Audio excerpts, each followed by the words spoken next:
I want to get into this H-1B visa conversation. Now, Trump has finally weighed in amid MAGA backlash, which I don't think that there is much MAGA backlash. I think that there are a few stragglers that are trying to make waves, that are being incentivized from the left to do so. But I think that it's being promoted by the CNNs and MSNBCs as MAGA backlash. How did all of a sudden everybody become a part of MAGA? Ain't nobody want to wear the hat. Ain't nobody want to vote. Ain't nobody want to vote Republican. They were saying that MAGA is a cult. Don Lemon, we gonna watch him crash out today. We gonna get to that. How did all of a sudden everybody just so happen to become a part of the MAGA crew? So now, if you're a Republican, you're MAGA. No, no, no. That's not how this works. This is being incentivized by the people that got bad attitudes about what happened during the past election, and so they're trying to sow discourse amongst us. But in reality, this is how you solve for problems.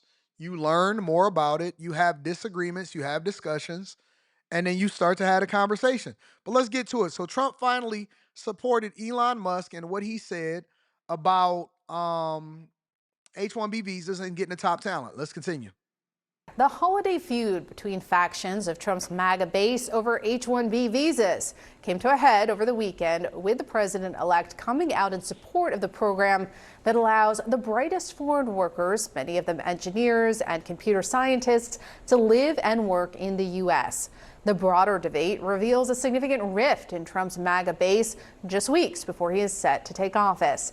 CNN's Brian Todd has more. The president-elect finally weighs in on a controversial issue that pits two of his top advisors against his MAGA base. Donald Trump now defends the H-1B visa program, which allows thousands of highly skilled foreign workers to immigrate to the U.S. every year to fill specialized jobs. Trump told the New York Post, quote, "I've always liked the visas. I have always been in favor of the visas. That's why we have them. I've been a believer in H-1B. I have used it many times. It's a great program." It's one of the first signs of disunity or disharmony in the folks who support Trump and who are going to make up his administration. And this is one of the, think about what he's saying, and they just saying stuff. It's one of the first signs of disunity and disharmony. From the very beginning, way back in 2015, 2016, it's one of the very things that's the foundation of what the Republican Party is today and why we're winning. I'll give you an example. They tried to criticize Trump for picking J.D. Vance to be the vice president of the United States of America. Why? Because J.D. Vance at the time disagreed with what Trump was standing for and what he was saying, as far as his sentiment, thinking that Trump was actually going to be a transformer of what we stand for here in the United States of America and drain the swamp and do the things that the American people wanted to do. Guess what? Trump won him over, and J.D. Vance thinks differently. He understood the vision. He then got on board, and this is one of the reasons why he's a part of the Trump administration today. It's not about always agreeing with each other. It's about having the conversations that then generate the best possible outcome. And as far back as I can remember, there has always been people in the Republican Party that disagreed with other people that were in the Republican Party, especially if you labeled yourself as a Make America Great Again supporter. And so, how is this the first sign when the entire time over the last 8 years, there has always been people that disagreed, agreed, and then picked their spots about the things that they agree with and the things that they disagree with within the Republican Party. But now it's a fraction within the MAGA Party. That is false. It's absolutely false. It's not true. likely to be an ongoing point of tension. Trump is now siding with billionaires Elon Musk and Vivek Ramaswamy, who Trump has tapped to lead the new Department of Government Efficiency. Musk and Ramaswamy have defended the H-1B program, Musk posting recently that it's the reason he's in America and, quote, "take a big step back and blank yourself in the face. I will go to war on this issue, the likes of which you cannot possibly comprehend." Think about this for a second. What if Elon Musk was actually not a supporter, or he was one of the he wasn't able to be on our side? What if Iron Man was actually on the side of one of these other countries? What if Iron Man was over in Europe instead of here in the United States of America? What if Iron Man had created all of these great companies and he took his mindset over to Canada? What if he had never got into the United States of America and become a heavy supporter and, more importantly, one of the biggest taxpayers in history? On record, they said Elon Musk has paid more taxes than anybody in the history of the United States of America. Think about that for a second. What if Iron Man was over in Mexico?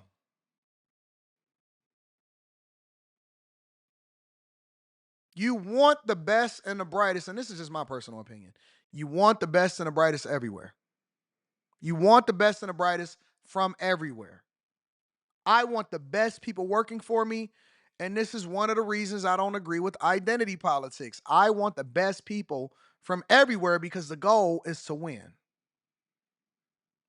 I mean, if that's what we're going to do, we might as well just eliminate people from being able to come over here and participate in anything that's not a part of the United States of America. And more importantly, we should ban people from being able to participate in other countries, because we need to make sure that we keep all of our monies and all of our talent here in the United States of America. Cut out the passport bros. Nope. You got to marry a black woman here in the United States of America. How would you feel about that? Ooh. Ooh. No. We need to keep all of the talent here, because it's not just about whether or not we're recruiting talent, it's whether or not we're exporting talent. And so I vote that we make sure that you can't have any person that's a part of the military or any of the armed forces going over there and getting boxed or participating and doing things with people that's outside of the United States of America. Cancel the passport bros. We need all money staying here. All money in, no money out. Dr. Umar Johnson would love that. Dr. Umar Johnson would love that. You got to keep all of your resources here in the United States of America, and you cannot go out and give any money to other countries at all. No money, no in, no out. We are now Korea. We are now North Korea. No, Royal Heart, give up that passport. We are now North Korea. I vote that we keep it the same across the board. No Luka Doncic, no none of that. Right? No Dirk Nowitzki. We never had him. We can't have anybody from outside of the United States of America playing basketball inside of the NBA and then going back to their home country. No. Nobody. Nothing. Nada. Zilch. No Giannis Antetokounmpo. No, none of that. No Victor Wembanyama. No, none of that. All of them got to go play basketball in their own countries. You cannot do no recruiting for people to be able to take American jobs. They taking American jobs in the United States. Wait. How are we going to pick and choose? How are we going to pick and choose what American jobs make sense and what American jobs don't make sense? The goal is for the United States of America to win. The thing that Trump has always been against, and that is the sentiment of everybody, and I've been saying this and screaming it from the rooftops, we cannot have illegal, keyword, illegal immigration into this country, because we are not vetting these people. That is why people are getting burned up on the subways. That is why people are getting burned up on the subways. Y'all can have, well, listen, it'd probably be the best thing to Joel Embiid just stayed over there, but that's just a whole nother conversation. That's why people are getting burned up on the sub. No illegal immigration into this country. But this is what happens when you start having people operate on extremes. The H-1B visa program has always been here inside of the United States of America. Now, all of a sudden, it's becoming a problem, and this is why you have to be careful who you align with. Let's continue. But Musk and Ramaswamy's stance is being slammed by Trump's MAGA supporters, like his former White House strategist Steve Bannon, who said on his podcast that H-1B takes jobs from American citizens.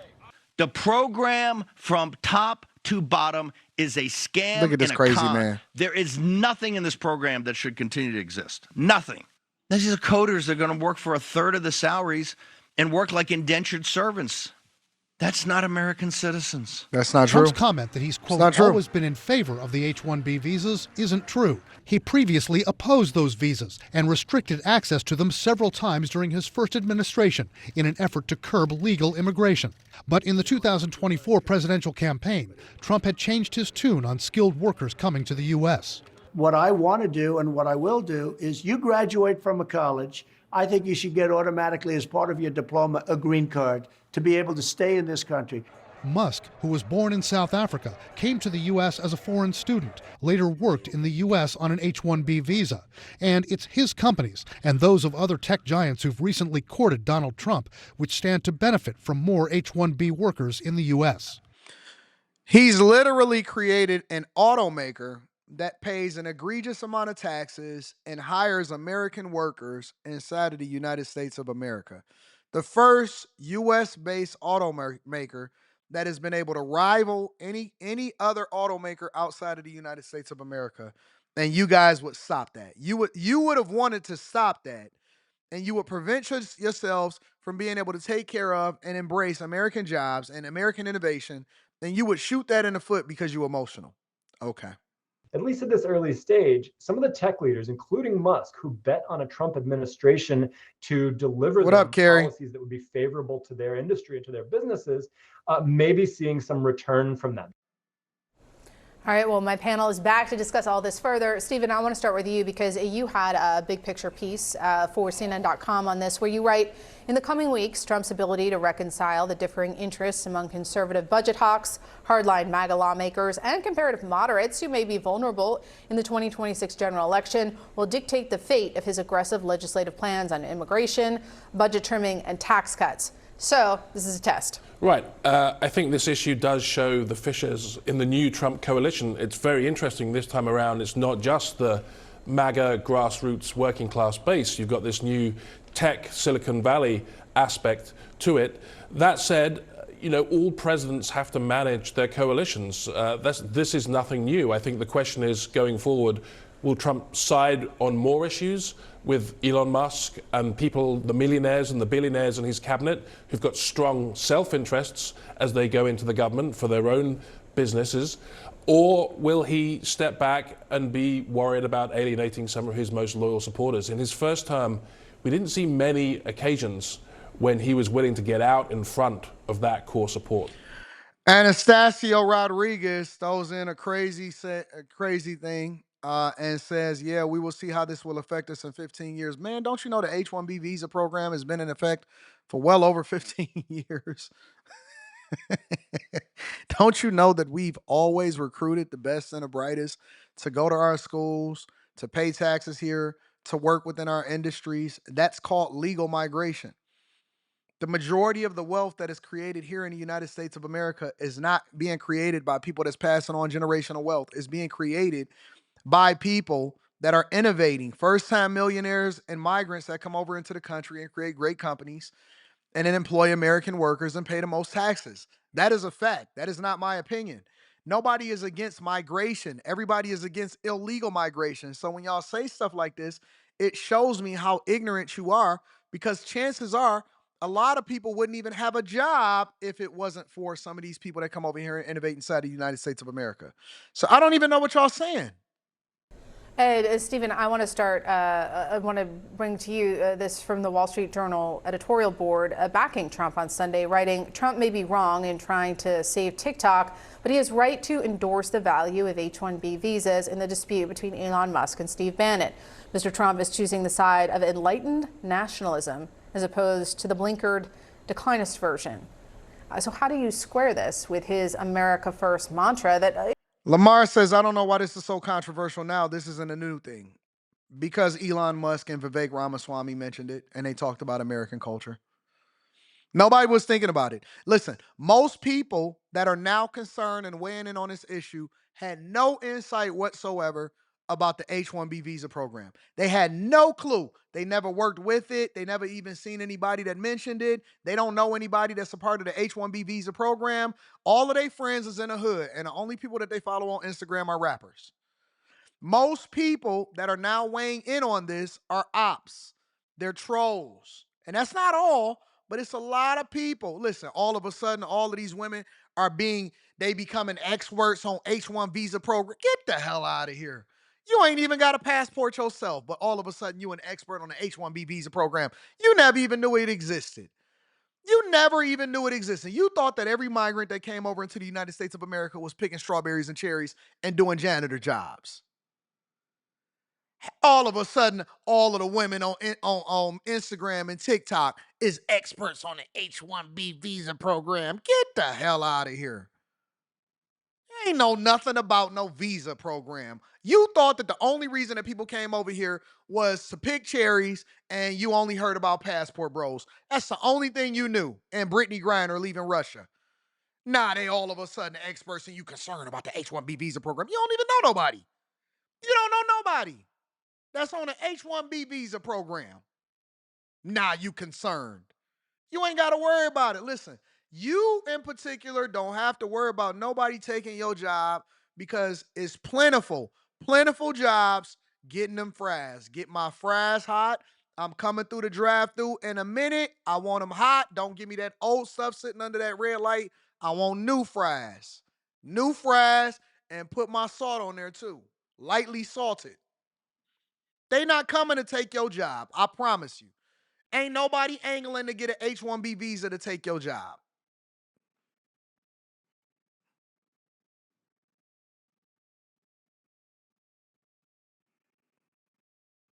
They not using your tax dollars. They not taking your jobs. They not tripping off of you at all. They arguably propelled him back to the White House. Well, I think goes to my point I made with the talking about the Johnson raid. He's going to have to get involved, I think, a little bit more deeply. A lot of this disagreement happened over the holiday when he really wasn't involved. And once he did, it has declined some. And even the people who are still opposed are attacking Musk, notably, not Donald Trump. I think that's a very notable tone and message change. And I think, look, they going to take good paying American jobs. You don't know nobody. You don't know nobody. All y'all keep saying, yeah, I work in tech. Man, you work in a call center, bro. And there's nothing wrong. It ain't nothing. You do support. You do support. You know, when they call in and say, hey, man, my computer not working. Internal support. And then they get on the phone with you and you say, yeah, okay, so the first thing that you probably need to do, did you reset your computer? Yeah, I reset my computer.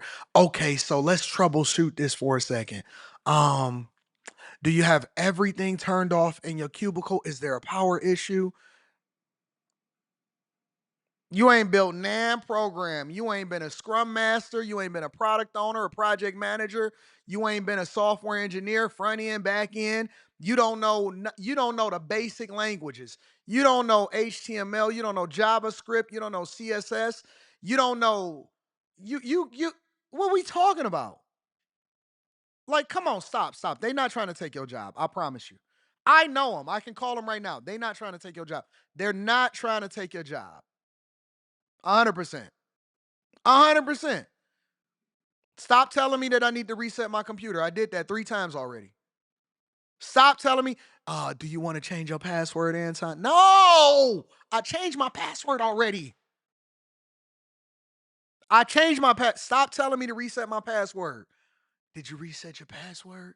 You just reading from a script and you selecting something on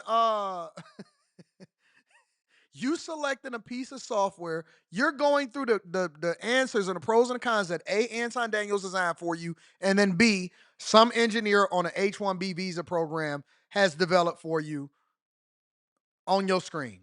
You don't even know that we training you to use the software that's being developed by somebody that was on an H-1B visa program. That's the truth. It's the honest to God truth. We're also seeing, again, to bring it back to Congress, I think Republicans are very, very keen on the fact that their first priorities, they need to be things that unify. So look, H-1B is an important immigration part. I don't think it'll be in that first package. Let's go on to the next with this fissure.